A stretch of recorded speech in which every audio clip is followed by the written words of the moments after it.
All right, how we doing, everyone? Good, good. Hope we had a happy holidays this past week. See a lot of concerned and confused faces in the crowd, so let's go ahead and get this started. Yeah. You held the 1 seed for the majority of the season, but you have lost 3 of your last 5 games. Are we going to see a repeat of last season where you lose your first matchup in the playoffs? Yeah, I think it's definitely no secret that we've been struggling a bit as a team in recent weeks. Me personally, I'm not too worried about the boys. We had a very strong start to the season. Obviously held the 1 seed for a very long time. And now we're slotted for the 3rd or the 4th seed in the playoffs. So things to note is that, we did clinch the playoffs, which is wonderful. But there's also a lot of talent in this league. There are 3 other teams right now who are 9-3. I think that just goes to show that, getting all the way to the championship and winning that ring is not going to be as easy as we think. Obviously, at the beginning of the season, we knew that our team had some weak points, and I think we've done a good job at addressing those weak points, but I think there's still some things that we got to work on, and in recent weeks, teams have really been taking advantage of those spots that we haven't just quite cleaned up yet. But even after this week's loss against the 6-7s, still feeling good about going into the playoffs, and I think this season's results will be a lot different than last season's results. Yeah. Why are you trading Jonathan Taylor for Saquon Barkley, Brock Bowers, and cash considerations? All right. I was kind of expecting this question. It was a very tough decision, I will admit. Jonathan Taylor has been a Sigma for the past 2 years. Did a lot of great work with us last season, and he's done a lot of great work for us this season. Obviously wouldn't be where we are today without him, but from a fantasy standpoint, looking at the stats, looking at the numbers, JT has struggled a lot against elite defenses. He put up some good numbers against the Texans in Week 13, but it isn't quite what we're looking for. And in the playoffs, we have to try to prioritize the matchups that we'll be facing. If we get rid of JT and we pick up Saquon Barkley, Barkley will be facing some of the worst rushing defenses in the NFL during the playoffs, and I think that'll really help produce more explosive numbers for us. It'll be a bit more high risk, but I think the reward will be higher, especially when he's rushing against really bad defenses like the Washington Commanders and the Buffalo Bills. Jonathan Taylor will be playing top 10 defenses for the rest of the season, and we've seen that against teams like the Chiefs, the Steelers, and the Texans. He hasn't produced as explosive running back one numbers as I'd like. People are saying Saquon is washed, but I think he has a lot of potential to really drop at least 20 against defenses like the Commanders and the Bills. When it comes to Brock Bowers, I know I'm a Kyle Pitts believer through and through, but our team is ranked 11th in the tight end stat, 11 out of 12. So we've been struggling in the tight end area a bit, and Brock Bowers does have an incredibly high ceiling despite having Geno Smith as a quarterback and a horrible offensive line. I think Brock Bowers could provide a lot of value for us, and getting $15 in FAAB could also really help us bring a little bit of extra depth from the waiver wire. So I think we get a lot of value from this trade. Definitely miss Jonathan Taylor.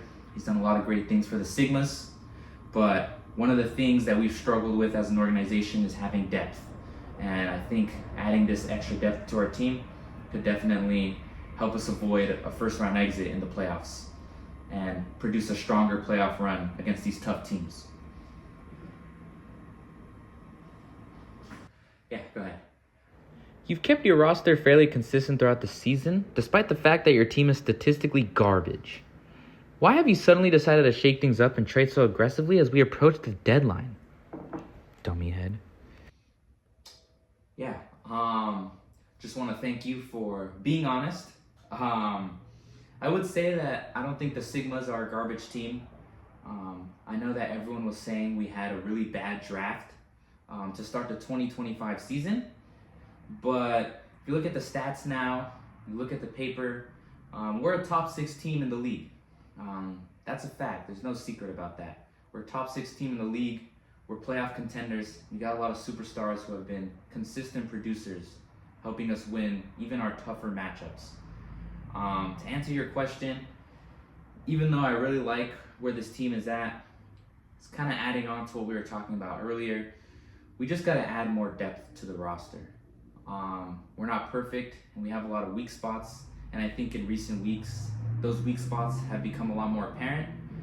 And the problem that our team has kind of suffered from is that if one of our starters isn't producing, we don't really have anyone on the bench who's putting up good numbers. So it's really hard to manage when someone that we're relying on is consistently dropping low points. So as the trade deadline is approaching, we really wanted to make some moves to maybe get rid of our more inconsistent waiver wire pickups and pick up more consistent, well-known players. We're picking up Justin Jefferson. Obviously, we got Barkley and Bowers, Marvin Harrison coming in, and I think they add a lot more depth and a lot more flexibility as to what this team can do during the playoffs.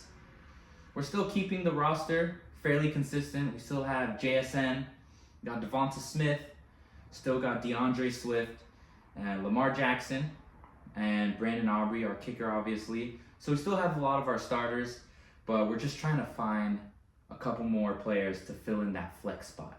That's always been our weak point, just having those extra 2 players to give us a little bit more points to propel us into a more confident victory each week. Yeah, go ahead. What are your thoughts on the 2025 Cincinnati Bengals? Who dey? Garbage. Next question. If you lose the playoffs in the first round, would you consider this season a failure? No, not at all. I think no matter the outcome of the playoffs this season, I would not call this season a failure. At the beginning of the season, there were a lot of doubters, a lot of non-believers, a lot of people saying that we were buns and that we had the worst draft of the 2025 season. Yet here we are, we're 9-3, and we clinched a playoff spot for the 2nd season in a row, and we don't have to do the fantasy punishment. So I wouldn't consider the season a failure. What's the fantasy punishment? The fantasy punishment? The fantasy punishment for this season is you have to live in Bakersfield for a year. So, like I said, I wouldn't consider this season a failure. Yeah. Are you still going to be a Kyle Pitts believer after this trade? Yeah, I'll always be a Kyle Pitts believer, despite the trade that we're making this season. I know we're picking up Brock Bowers, but Kyle Pitts just dropped 15 points in week 13. And I believe that he'll do it again for the rest of the season. Lamar Jackson was your first round pick this season. First off, what is wrong with you? Secondly, are you still going to start him in the playoffs despite the risk he poses? Yeah, wasn't a popular decision to draft Lamar in the first round. A lot of people were clowning on me for that. But in my defense, I was last in the draft, and we were doing a snake order. So I picked up Lamar at the 112 spot and Jonathan Taylor in the 2-1 spot. So it wasn't the craziest thing I did. I'm a big believer in El Freaky.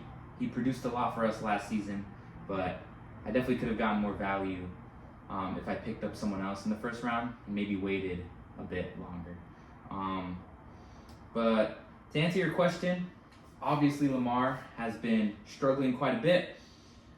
He's put up like less than 10 points in these past 3 matchups, and he dropped 7 against the Bengals, which is really concerning because the Bengals suck. So definitely had to do a lot of thinking these past couple days, but our only backup quarterback right now is Bryce Young. And some days he chooses to be Tom Brady, and the other days he chooses to be 9. So with Bryce Young on a bye, we have no other choice but to start Lamar for week 14.